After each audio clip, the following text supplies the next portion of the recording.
Bonjour, bonjour, bonjour à tous les peuples, je veux le dire ainsi, du continent africain.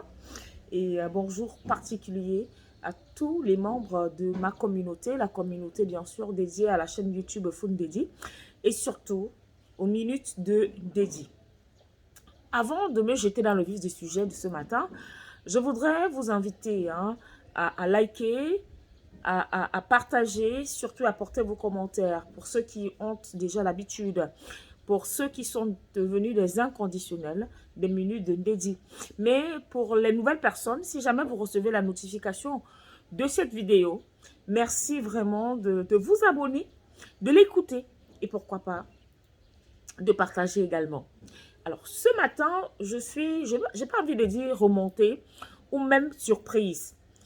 Je me rappelle qu'ici, là, je me suis interrogée sur les fréquentations de M. Bassirou Diomaye. Je me suis véritablement interrogée sur ses fréquentations, notamment ses premiers déplacements, ses premiers voyages en tant que chef de l'État, nouvellement élu par le peuple sénégalais, surtout la jeunesse sénégalaise, qui voulait un changement d'idéologie, un changement de visage au sommet de l'État sénégalais. Les gens m'ont traité de tous les noms. Est-ce que tu es sénégalais? Qu'est-ce que tu en sais? Pourquoi tu parles du Sénégal? Tu as le niveau de Diomaye? Tu as le niveau de Sonko? Moi, j'ai dit ce que je voyais se dessiner. Et je suis loin d'être une voyante. Mais en fait, quand j'ai dit ce que je voyais se dessiner, c'est pour des personnes qui vivent dans l'analyse politique, qui comprennent l'analyse politique et géopolitique même. Faut pas être dupe, faut pas attendre 20 ans pour comprendre que on peut pas faire confiance à cela. Même si on pouvait encore leur accorder ce que nous appelons très souvent le bénéfice du doute. Mais force est de constater que même le bénéfice du doute là, ça n'a plus sa place.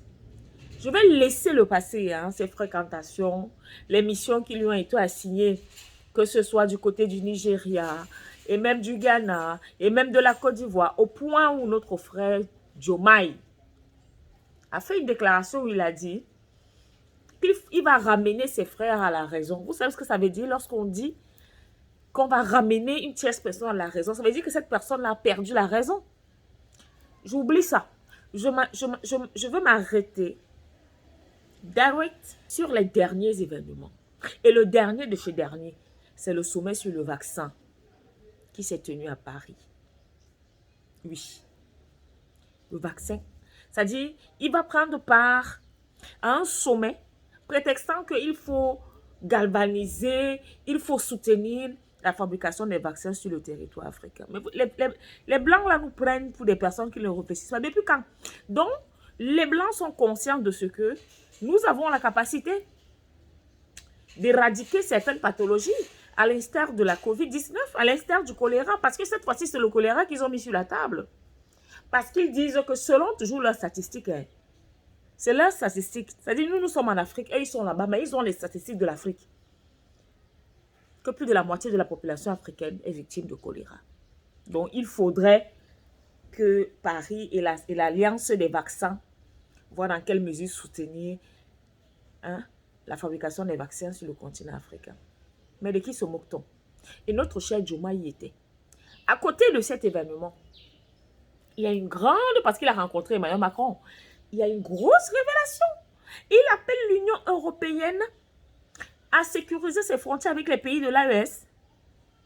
Au lieu de s'allier à l'AES, toi, tu vas chercher les gens qui vont sécuriser la frontière Sénégal avec les pays de l'AES. Mais monsieur Diomaye, qui est con dans l'histoire? C'est qui le dindon de la farce dans cette histoire? Je veux comprendre. À quoi est-ce que tu joues? À quoi tu joues?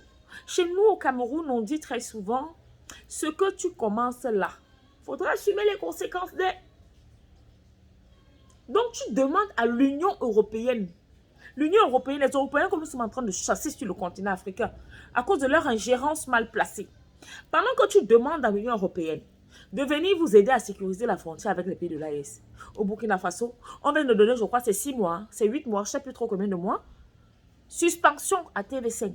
TV5 vient d'où? Ce n'est pas de cette Union européenne-là.